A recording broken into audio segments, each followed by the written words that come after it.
Bon kafedan mana shunaqa narsalar zakaz qildim bugun. Sendvich, keyin bunaqa булочками. Ну, короче, булочкаga o'xshagan narsa. Ekler.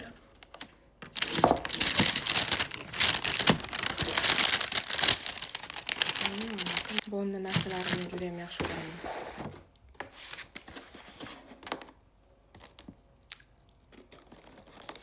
Osh bo'lsin shu salatni men ham sevaman. Keyin iltimos makiyaj qilib ham video chiqaring.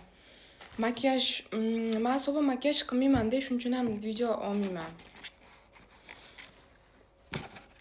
Tonalka ham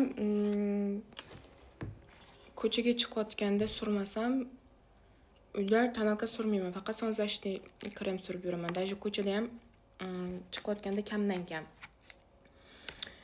Tush qo'yaman, labimga qo'yaman, bo'ldi. Video oladigan darajada makiyaj qilmayman.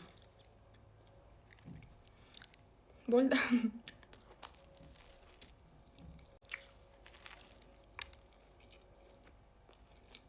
Aytgancha keyin o'rtoqlar.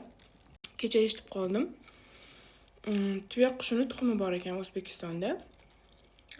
Kecha birinchi marta eshitdim. Go'shi ham даже sotilar ekan. Uni qayerda sotilishini bilmaysizlarmi?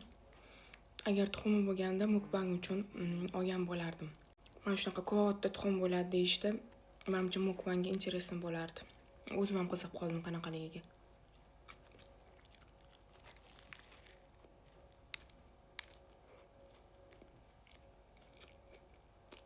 Kimdir bilsa menga dastavka qilsa zo'r bo'lardi.